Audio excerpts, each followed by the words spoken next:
Bueno, pues esta semana José Bretón, el padre de los dos niños que desaparecieron en Córdoba, el día 8 de octubre volverá a declarar ante el juez. Decía yo que era un juicio, no, es una nueva declaración. Es la sexta ocasión y seguramente será pues el punto final a un sumario en el que el padre está acusado de la detención ilegal de sus dos hijos, de Ruth y de José, y de simular que los había perdido. Durante el territorio negro de hoy y el de la semana próxima, porque es muy largo y hay que pararse en los detalles de los que disponemos, vamos a analizar con Manu Marlasca y Luis Rendueles. Buenas tardes, chicos. Hola. Hola, buenas tardes. Todo lo que se ha hecho y lo que se está haciendo en esa investigación, lo que como mínimo sabe la policía y que ha llamado, por cierto, Operación Resplandor. Ocupa ya todo eso 6.000 folios de sumario, 6.000, ¿eh? Nos habéis contado aquí muchas veces que las operaciones policiales se bautizan con algún nombre, con un mote, siempre por algún detalle de las pesquisas, ¿no? Que esta se llame Operación Resplandor, ¿tiene algo que ver con la desaparición de los dos niños de Córdoba? El padre de los niños y el único acusado de su secuestro y de la desaparición, José Bretón, contó a los policías que su actor preferido es Jack Nicholson y les añadió que sus dos películas favoritas de este actor son Mejor Imposible y El Resplandor. Y además, en los registros que se hicieron en la casa de los abuelos paternos de los niños, se encontró un ejemplar de la novela de Stephen King, la novela de terror El Resplandor. Seguro que los oyentes recuerdan el libro, bueno, o la película, en la que Jack Nicholson hacía de un padre que enloquecía en un hotel solitario y intentaba, por ejemplo, asesinar a su mujer y a su hijo. Sí, recordarán esa famosa escena en la que Jack Nicholson con un hacha en la mano y su mujer aterrada al otro lado de la puerta, ¿no? Que también formó parte del cartel de la película. Y en cuanto a Mejor Imposible, tiene toda la lógica que Bretón encontrará similitudes con el personaje de Nicholson, que es un maniático compulsivo que acude a restaurantes con sus propios cubiertos, que no toca nada, con guantes, para no contagiarse de no sabe muy bien qué virus. Sí, porque hoy he sabido que el sumario, porque me lo han contado Marlasca y Rendueles, claro, el sumario recoge los exámenes psiquiátricos y forenses que se han hecho al padre de los niños y encontraron seguramente en la mente de este hombre alguna cosa que no cuadra. Los doctores José Sáez y José Manuel Yacutot se entrevistaron 2 veces con Bretón cuando ya estaba dentro de la cárcel de Córdoba. Allí está encerrado desde el 27 de octubre. Y en el informe concluyen que Bretón no padece ningún trastorno mental relevante, aunque sí dicen que tiene rasgos anancásticos de personalidad. Yo esto no sé lo que significa. Rasgos anancásticos, ¿qué es? Eso es, también se conoce a eso como el síndrome del perfeccionista. Lo que significa es que estamos ante una persona inflexible, insegura, muy exigente, obsesiva. Incluso el mismo Bretón reconoce en algún momento que tiene lo que él llama mis manías. Entre esas manías está, por ejemplo, que no se sienta en bancos públicos, que no soporta oír comer a la gente, ni siquiera a sus propios hijos, que incluso se ponía tapones mientras comía para evitar oírles comer. ¡Qué horror! Bien, o sea, tenemos a un padre obsesivo, muy exigente, pero vamos a ir un poco hacia atrás. Vamos a ver, el primer retrato que tenemos de José Bretón. ¿Quién es este tipo?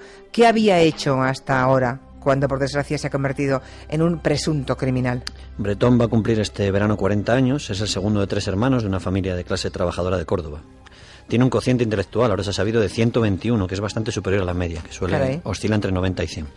Y su informe psiquiátrico recoge aspectos de su infancia. Por ejemplo, su padre, recuerda, le pegaba a veces con la correa del cinturón, aunque Bretón lo justifica porque dice que él era el más revoltoso de los 3 hermanos. Y sufrió, por ejemplo, neuresis, es decir, se orinaba en la cama, hasta los 14 años. Por lo demás, Bretón tuvo una infancia normal y acabó sus estudios en el instituto. Después se matriculó en Derecho y aquí viene ya alguna pista de su carácter. ¿Por qué? Imagínese, se matricula en Derecho y ¿qué le pasó en la facultad? Pues que nunca fue a clase. ¿Nunca? Nunca. Bretón admite ante los psiquiatras que se matriculó solo para cobrar la beca que daba en esos momentos el Estado. Después se apuntó al ejército en el año 1993 como soldado profesional porque, según dijo, estaba al lado de casa y no tendría que hacer la mili. Lo que pasa es que eso no le salió nada bien. ¿Por qué tuvo algún problema en el ejército? No tuvo problemas, pero lo que ocurrió fue que al año siguiente, en el año 94, su unidad fue enviada a Bosnia-Herzegovina, en lo que era la primera misión internacional del ejército español en mucho tiempo, ¿no? Qué mala suerte para claro, él, claro. Bretón contó a los psiquiatras desde la cárcel que si llega a saberlo no se apuntaba, pero que en el ejército y en Bosnia sí que demostró su capacidad de adaptación, ¿no? Allí condujo ambulancias y consiguió varias medallas. Él mismo confesó a sus médicos que no sabe por qué le dieron tantas condecoraciones, porque él era el más cobarde de todos. Y en el año 1997, el que entonces era cabo José Bretón, tiene una novia, ¿no? Una tal Mari Carmen, pero ella en algún momento decide romper esa relación y este tipo reacciona de una forma bastante violenta. Sí, era el 9 de abril de 1997. El padre de José Bretón se lo encontró en la finca de las Quemadillas, que ahora conocemos todos. Pues sí. Y Bretón estaba inconsciente y dentro de un coche. Se había tomado unos 80 comprimidos de un medicamento que servía para paliar el insomnio, que le había recetado un médico, y tenía 2 bombonas de camping gas abiertas. Tuvieron que llevarlo al hospital y hacerle el preceptivo lavado de estómago. Es decir, que en 1997, cuando le deja a su otra novia, su primera novia, la anterior a Ruth, digamos, Bretón ya intenta suicidarse en el mismo sitio donde en 2011 los niños supuestamente desaparecen después de que su madre le anuncie que se quiere separar, ¿no? Eso es, y no es la única similitud, digamos, inquietante con aquella antigua historia de desamor. 2 días antes de intentar suicidarse, Bretón había escrito una carta a un amigo en la que le anunciaba que iba a tomar una decisión muy difícil porque su novia no le había valorado. Uy. Bueno, y esta vez, en 2011, 2 días antes de que desaparecieran los niños, Bretón escribe aquella carta, aquí ya lo comentamos, una carta a su esposa pidiéndole que le permita volver a estar juntos, ¿no? Eso es, y en esos 5 folios Bretón amenaza de forma velada con el suicidio. Otra vez. Dice, por ejemplo, ¿para qué quiero vivir si no estoy con vosotros?, le dice a su mujer. No olvidemos además que también ahora, en 2011, el año pasado, Bretón había acudido a un psiquiatra, el mismo que le trató tras su intento de suicidio, y que esta vez le recetó Orfidal y Motivan, 2 medicamentos cuyas pastillas aún no se han encontrado en todos los registros que ha habido, ¿no? Solo las recetas. Bretón ha dicho que él no las tomó porque no las necesitaba y nadie sabe, por tanto, para qué las pidió y para qué las compró. ¿Para qué las pidió y para qué las compró? Bueno, qué horror. Volvamos a Ruth, a la pobre madre de esos niños. ¿Cuándo conoce José Bretón a Ruth? Pues a finales del año 98, Ruth Ortiz era una estudiante de veterinaria en Córdoba y les presentó a José una amiga común. Los dos se enamoraron, se casaron en el año 2002 y ante los psiquiatras Bretón asegura que fue un auténtico flechazo. A ella le escribe incluso que, y leo textualmente, me enamoré de ti el primer día que te vi, un rayo de luz te iluminó cuando entré en el pub. Pero a su policía sombra, Bretón le confesó que le he escrito esas cosas porque sé que le gustan, pero yo no las pienso. Claro. E incluso fue más allá en las confesiones. Me casé con Ruth, dijo, porque me pareció buena persona, pero nunca la he querido. A ver, un momento, antes de seguir. Habéis dicho, hablando del tipo que acompañaba siempre a José Bretón, el policía sombra. ¿Qué es un policía sombra, para situarnos? Bueno, pues en todos los casos de desaparición inquietante, digamos, que apuntan mal, la policía tiene un protocolo de actuación. A los familiares más directos se les coloca un agente sombra, un policía que trata de aliviar la angustia y la incertidumbre de la familia y que también es útil para que conozca todos los detalles de los amigos, de las costumbres, toda la problemática que hay de la persona que ha desaparecido, porque pueden ayudar a encontrarla. Y a José Bretón, por tanto, se le puso ese policía sombra. Supongo que también se le pondría otro a la madre de los niños, a Ruth. Claro, en el caso de Ruth, primero se le designó para ser su sombra a un policía de Huelva y luego fue una curtida investigadora de homicidios. Y en el caso de Bretón, su sombra fue un veterano agente, policía también de homicidios, que no esperaba lo que se encontró y cuyo resumen de lo que vivió entre los días 10 y 17 de octubre, la semana en la que Bretón pasó de ser una víctima a sospechoso de secuestro, consta en el sumario de la Operación Resplandor. No me extraña, ahora vamos a dar detalles de lo que vivió ese policía sombra al lado de Bretón. Situémonos, día 10 de octubre, los niños, Ruth y José, de 6 y 2 años, llevan ya 2 días desaparecidos. Su padre mantiene que los ha perdido en el Parque Cruzcorn de Córdoba. En la finca familiar, el último sitio donde con seguridad llegaron los niños, Bretón pues asiste a todo lo que hace ahí la policía, a los registros que hacen los policías. Y junto a él está lo que decíamos, su policía sombra. Bien, ¿qué pasa entonces?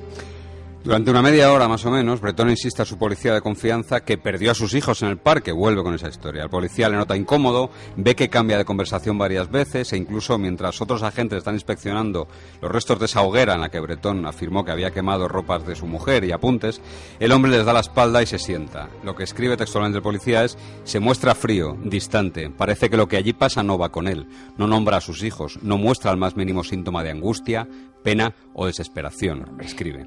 Que entonces el policía ante esto decide cambiar de táctica para intentar sonsacarle algo más. Bueno, me imagino la perplejidad de ese policía sombra y también imagino la batalla psicológica entre ese policía y el que ya en ese momento se convierte en sospechoso de haber hecho desaparecer a sus 2 hijos, ¿no?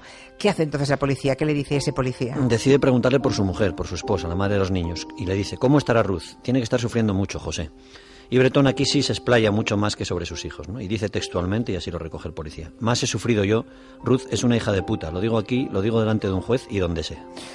O sea, ha perdido supuestamente a sus hijos y está el hombre tan pancho insultando a su esposa, que cometió el pecado, claro, de querer separarse de él.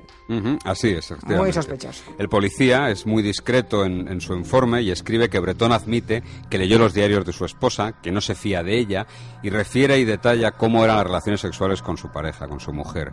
Cuenta cosas, leo textualmente, cuenta cosas muy degradantes sobre ella y la tiene como un objeto sexual, escribe el policía. Y pone solo un ejemplo de esa visión que tiene Bretón del matrimonio. Escuchen. Abro comillas y dice: soy el que paga y aquí se folla todos los días, tanto si ella quiere como si no quiere. Repite varias veces Bretón. Bueno, pues eso, además de repugnante, ya tienen ustedes la idea de cómo es el tipo, además de repugnante, es falso, porque no olvidemos que aquí, que en esta pareja, la que trabajaba era ella. Ella trabajaba, él estaba en paro. Vayamos pues a lo que ocurre con este padre, con 2 hijos desaparecidos. Recuerden la noche del día 11 de octubre, otro día de registros en su finca, es el tercer día sin noticias ya de los pequeños. Sí, el informe del policía sobre ese día, que no se despegaba de él, es increíble. Poco después de las 11 de la noche y de un día muy largo y muy tenso buscando cualquier pista sobre los niños, los policías piden que les lleven unas pizzas a la finca y cenan por turnos mientras otros siguen registrando las quemadillas hasta bien entrada la madrugada, ¿no? Entonces Bretón se acerca a comer algo junto a los policías. El informe recoge: se muestra bromista y chistoso. Bromista y chistoso. Esperen, que no es una impresión de la gente, es todo mucho más sólido y también mucho más retorcido. El policía casi se molesta por la actitud del padre y le dice: José, ¿qué pasa, que tienes ganas de fiesta? Bretón le dice que sí. Y el policía se lanza un órdago en vida y dice: porque no hay aquí una guitarra, que si no te pones a tocarla y a cantar. Entonces Bretón lo que hace es que anuncia que dentro de la casa hay un radiocassette y que se va por él. El policía no se lo puede creer y lo comenta con los otros compañeros que había allí. ¿Y volvió con el radiocassette y se puso a cantar mientras buscaban a sus propios hijos? Lo intentó, encontró el aparato de música, pero solo tenía una cinta de José Luis Perales que quitó pronto porque dijo que le traía malos recuerdos de Ruth, de su mujer. Eso sí, un par de minutos después el informe recoge que Bretón se recupera y de nuevo a solas con su policía sombra le cuenta otra historia. Sí, y ahora escuchen, porque tampoco es una historia tierna de sus hijos o de cómo los quiere o de lo que hacían juntos. ¿Qué va? Escuchen. Vamos a leer textualmente, Hace unos días me fui de putas. Nunca había ido. Me lo propuso un amigo, pero al final no pudo venir y me fui solo al Club Pecados, que está aquí cerca. Me cobraron 20 euros por entrar. Estaba muy oscuro y elegí a una mujer alta y con muchas curvas. Era rumana y se llamaba Roberta. Fuimos a una habitación y de repente se desnudó y vi que ya no tenía curvas y que era bajita. O sea que le engañaron en el club de Alterne, vamos. Él viene a decir eso. También dice que la mujer le hizo sexo oral y que admite entonces se animó y quiso puntearla. Bretón tuvo que explicar a los policías que así ¿Puntear? ¿Qué es puntear? Así llama a Bretón al sexo anal. Pero entonces la mujer le pidió 90 euros más y él no quiso pagarlos y se fue.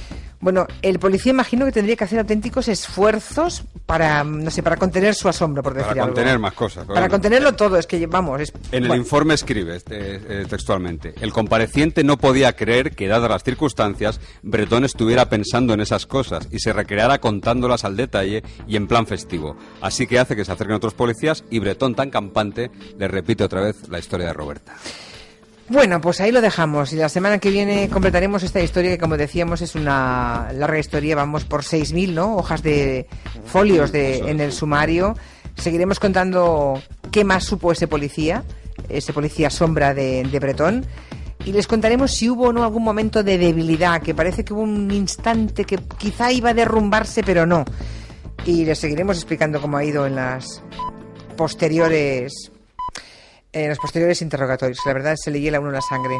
Marlaska Rendueles, gracias. Gracias. Gracias. Hasta el lunes.